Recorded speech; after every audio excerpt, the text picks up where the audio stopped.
मैंने जो पहले अपनी आपको डंकी की स्टोरी सुनाई थी वो मेरे ख्याल से कोयटा तक थी। कोयटा से आगे अभी मैं आपको सुनाता हूँ कि मैं यहाँ कैसे आया, कितना कमा रहा हूँ, क्या कर रहा हूँ। अच्छा जी, अगर आपने मेरी पहली वीडियो नहीं देखी या आप मेरी स्टोरी के बारे में नहीं जानते तो आप मेरी पहली वीडियो देख सकते हैं, जो मैंने अपने घर से लेके कोयटा तक बनाई थी। अभी मैं आपको कोयटा से आगे की स्टोरी सुनाता हूँ। कोयटा से हम तकरीबन आगे निकल चुके थे उस वक्त। पंचकोर की तरफ निकले हुए थे, गाड़ी में बैठे हुए थे, वहाँ तक मैंने सुनाई थी। पंचकोर की तरफ हम निकले हुए थे, रास्ते में बहुत सारी चेकिंग आती हैं, जो चेकिंग पॉइंट्स आते हैं फौज के, वहाँ पे हमारे को रोकते हैं बार बार, वो चेक करते हैं, फौज देखती है, हम पूछते हैं हम कहाँ जा रहे हैं, किधर जा रहे हैं, क्यों जा रहे हैं, बहुत सारे वो सवालात करते हैं। तो उनको बड़े तरीके से हैंडल करना पड़ता है, वरना वो आपको पकड़ेंगे, वहीं उतार के सब आपके से उगलवा लेंगे। वो क्या एक दो लगाएंगे आपको, आप सब हर चीज़ उनके सामने खोल के रख दोगे, आप क्या करने जा रहे हो, कहाँ जा रहे हो। तो वहाँ बहुत तरीके से उनको हैंडल करना पड़ता है। तो हम कोयटा से निकले आगे, इस तरह बहुत सारी चेक पोस्ट आई वहाँ पे, जहाँ पे जगह जगह पे हमारे को रोका गया, चेकिंग की गई।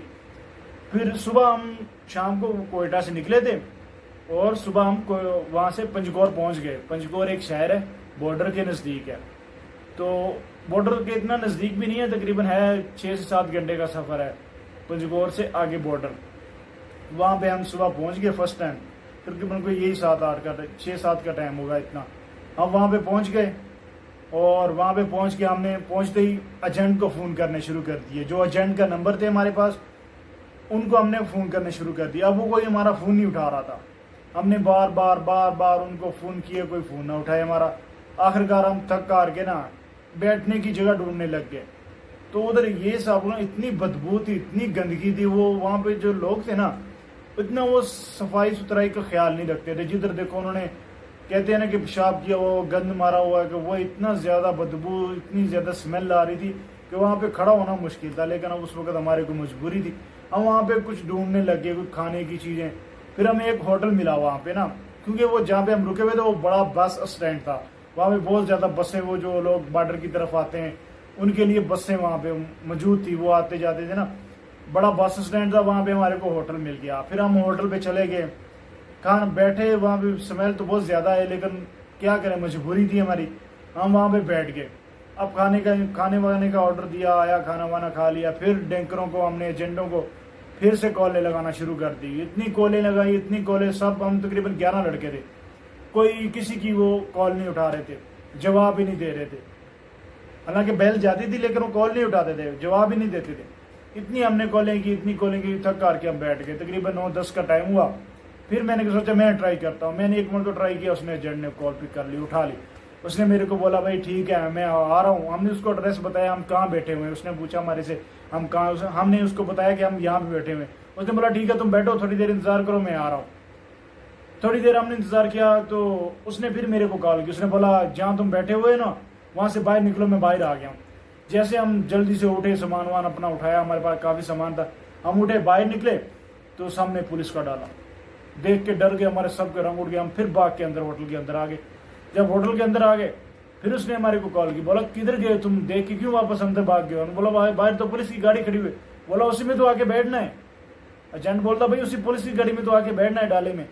हम तो 1 मिनट तो शौक हो गए थे। फिर हमने सामान उठाया, फिर जाके बैठ गए। अब मैं आगे, जहाँ वो आगे बैठ गया ना, जहाँ पे वो ड्राइवर बैठा हुआ था, वो ड्राइवर भी खुद ही था, वो था भी पुलिस वाला, और ड्राइवर भी खुद ही था, एजेंट भी था वो।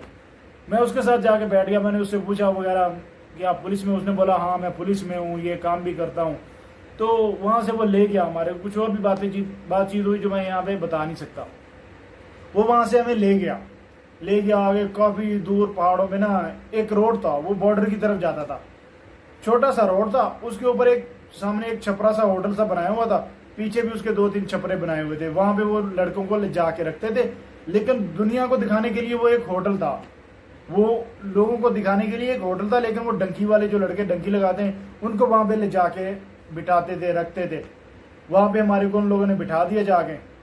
तो वहाँ पे होटल पे हम, मेरे को भूख तकरीबन 3 से 4 का टाइम था, भूख बहुत लग गई थी हमारे को। उन्होंने फिर हमसे पूछा क्या खाना है। अभी हमने बोला आपके पास क्या हो। उन्होंने कोई 2-3 सालन का नाम बताया। हमने बोला ठीक है ले आओ। वो किसी ढंग के ना उसमें मिर्च मसाला बस ऐसे करें, पानी गर्म करके उसने हमारे सामने ला के रख दिया। साथ में रोटियां थी। अब हमें मजबूरी थी, हमको तो खाना था, अभी हमको भूख में थोड़ी मरना था। हमने जैसे भी था जैसे तैसे करके खाया, दबा के पेट भर लिया कि चलो आगे। अभी यहाँ का हमें इनका भरोसा नहीं है कब हम यहाँ से पैदल चलाना शुरू कर दे, कब कहाँ से क्या करें हमारे साथ, कब हमारे को जैसा हमने सुना था डंगी में, वीडियो भी देखी थी, क्योंकि इतने मुश्किल हालात होते हैं, खाने को नहीं मिलता, पीने को नहीं मिलता। हमने सिर्फ दबा के खा लिया, ओवरलोड हो गए। फिर हम तकरीबन वहाँ से सुबह से बैठे हुए, दोपहर को हमें वहाँ पे वो छपरे में लेके आए होटल में। फिर वहाँ से शाम हो गई, तकरीबन 4-5 का टाइम हो गया। हमने बोला अभी कहाँ लेके जाएगा, अभी सुबह ही लेके जाएगा। हमने क्या, वो जो मैंने कपड़े कोयटा से लिए थे, कपड़े मैं वहाँ कोयटा से घर से जब निकला था, मैंने ट्राउजर शर्ट पहनी हुई थी। तो वहाँ पे कोयटा में जो एजेंट था उसने मेरे को सब वो कपड़े उतरे, बोला यहाँ से शलवार कमीज पहनो, बोलो अच्छी शलवार कमीज। वो मैंने वहाँ से लेके पी तो पहन ली थी। तो जब हम वहाँ पे उनके पास पहुंचे हैं, पंचकोर एजेंट के पास, तो वहाँ पे शाम हो गई। मैंने बोला अब कौन ले के जाएगा हमें यहाँ से। अभी मैंने वो शलवार कमीज उतारी, फेंक दी कचरे में, ट्राउजर शर्ट पहना, लेट गया। फिर थोड़ी देर के बाद क्या हुआ, फिर एजेंट आ गया, बोला चलो चलो चलो गाड़ी आ गया, चलो चलो चलो। वो बहन तो इतना वो सर वो ना सर में इतनी जोर से बोलते हैं और बंदे को परेशान कर देते हैं। अभी मैंने ट्राउजर शर्ट पर जैसे मैंने सामान उठाया, उसी ट्राउजर शर्ट में गाड़ी के पास गया। गाड़ी वाला मेरे को क्या बोलता, अबे ये क्या है, चल शलवार कमीज पहन के आ, ये क्या है पहना हुआ तूने, ऐसे ही मैं लेके जाऊंगा। फिर मैं गया हूँ, फिर जाके मैंने वही कचरे से शलवार कमीज उठाया, फिर मैंने उसको थोड़ा साफ वाफ किया, वो पहना मैंने। अब क्या करूँ, मजबूरी थी। फिर मैंने वो पहना, फिर डाले में बैठने लगा, तो मैं आखिर में बच गया। अब डाले में जगह ना, कदम रखने के लिए भी जगह ना हो, मैं आखिर ऊपर चढ़ा, घुस घुस के मैंने 1-2 पाँव फंसा लिए, किसी तरह से बैठ गया। जब उसने डाला चलाया ना, इतना उसने गंदा चलाया और इतना वो बंदे उछल उछल के निकले। जहाँ मुझे पहले पैर रखने की जगह नहीं मिल रही थी, वहां मैं कभी इधर जा रहा था, कभी इधर जा रहा था, कभी इधर जा रहा था। इतना वो इतनी स्पीड से वो डाला चलाते हैं। डाला होता है, छोटा सा डाला होता है, उसमें इतने ज्यादा वो बंदे बिठा लेते हैं कि ओवरलोड ही हो जाता है। और इतनी ज्यादा स्पीड से वो चलाते हैं ना कि कभी भी कुछ भी हो सकता है। और जो वो चलाते हैं, इतने बड़े बड़े पहाड़ों के ऊपर से नीचे से चलाते हैं, इतना बड़े बड़े जंप लगते हैं, पता ही नहीं लगता कब कौन सा बंदा उछलेगा और नीचे चला जाएगा। और फिर पीछे से उन लोगों ने उठाना भी नहीं है किसी को, जो गया वो गया। आखिरकार मसलन के ऐसे ही बैठे, वो तकरीबन वो उस वक्त तकरीबन 5-6 का टाइम था जब हम गाड़ी में थे। तो मेरे को जब देख रहा था तो मेरे को बहुत डर लग रहा था, भाई अभी गाड़ी उल्ट रही, अभी उल्ट रही, अभी इस तरह देखते देखते तकरीबन अंधेरा हो गया। फिर मुझे नजर कुछ नहीं आने लगा, लेकिन ये है कि फिर मुझे नजर कुछ नहीं आ रहा था। फिर ये खौफ खत्म हो गया कि गाड़ी अभी उल्टेगी। फिर पता नहीं चल रहा था कहाँ से कहाँ जा रही है, ये नहीं नजर नहीं आ रहा था, लेकिन खौफ दिल में जरूर था। तो ऐसे करते करते रात के 11-12 बज गए। उसने बॉर्डर के नजदीक आके खड़ा कर दिया। उससे पहले ना जो गाड़ी आ रही, मसलन हम आ रहे थे रास्ते में, तो रास्ता भूल गए। वो पता नहीं कहाँ से पहाड़ों में कहाँ से ले आया। फिर उसने क्या किया, एक जगह पे लेके आया। वहां पे ना बहुत सारी ऐसी गाड़ियां होती हैं जो आराम से तेल स्मगलिंग करके लेके पाकिस्तान जाती हैं। उन गाड़ियों वालों से उसने पूछा, फिर उनके पीछे पीछे फिर वो एक बॉर्डर पे आ गया, ऐसे ही पूछता। और तेल इतना स्मगलिंग होता है ईरान से पाकिस्तान में कि ऐसे ट्रेन नहीं जैसे चल रही होती, ऐसे गाड़ियां लंबी लाइनें लगी होती हैं। ट्रेन तो छोटी चीज होगी, इतनी बड़ी लंबी लाइनें, और उन गाड़ियों में ईरान से तेल स्मगलिंग होकर पाकिस्तान जाता है।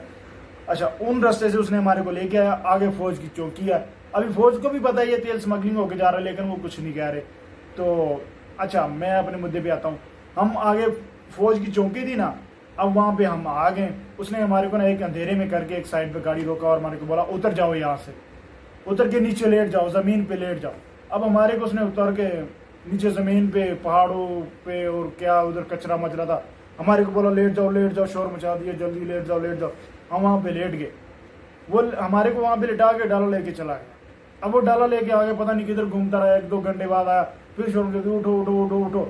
फिर हम भाग के जल्दी उसकी गाड़ी के अंदर कूद गए, ले गए। फिर वो ले गया। अब इतना गहरा एक खड्डा था, उसमें उसने गाड़ी फेंकी, ऐसे लगा जैसे पता नहीं हम किसी कौन सी जगह पे आग गिरे। धड़ल्ल करके गाड़ी गिरी है। पीछे से वो एक और गाड़ी थी, वो आयल वाली गाड़ी थी जो आयल स्मगलिंग करने जा रहा था। उसको पता चल गया इसमें डंकी है वाले लड़के हैं। वो उसने भी क्या किया, उसने लड़के ने एक इस साइड पे गाड़ी थी उसको भी इशारा कर दिया, पीछे वाली गाड़ी को भी इशारा कर दिया। अब ये क्या बलोच होते हैं जो डंकी लगवाते हैं ना, ये ज्यादातर बलोच होते हैं, ये बहुत सपोर्ट करते हैं एक दूसरे को। उन दोनों को पता चल गया, उन लोगों ने क्या आसरा किया, इस गाड़ी को पीछे से लगा दिया। अब ये गाड़ी इतनी पावरफुल थी कि वो एक झटके से, इतने बड़े खड्डे से एक झटके से निकल गई। फिर वहां से हमने बॉर्डर क्रॉस किया, वहां पे थोड़ा वो ना जंगला जो टूटा हुआ था बॉर्डर पे जो लगाया हुआ जंगला इन लोगों ने, वो टूटा हुआ था। अभी यहाँ पे मेरे को ये स्टोरी खत्म करनी पड़ेगी क्योंकि वीडियो बहुत लंबी हो गई है, 10 मिनट की ऑलरेडी वीडियो हो चुकी है। तो इंशाल्लाह मैं यहाँ पे इस वीडियो को ख़त्म करता हूँ और नेक्स्ट पार्ट बनाता हूँ, उसमें बकाया जो स्टोरी मेरी रह गई वो मैं आपको इंशाल्लाह कोशिश करूँगा मुख्तसर करके उसमें मुकम्मल कर दूँ। फिलहाल इस वीडियो को यहाँ पे एख्तिताम करते हैं, और अगर वीडियो अच्छी लगे तो मेरे चैनल अली जोन को सब्सक्राइब कीजिएगा। इंशाल्लाह फिर मिलेंगे नेक्स्ट वीडियो में। अल्लाह हाफिज़।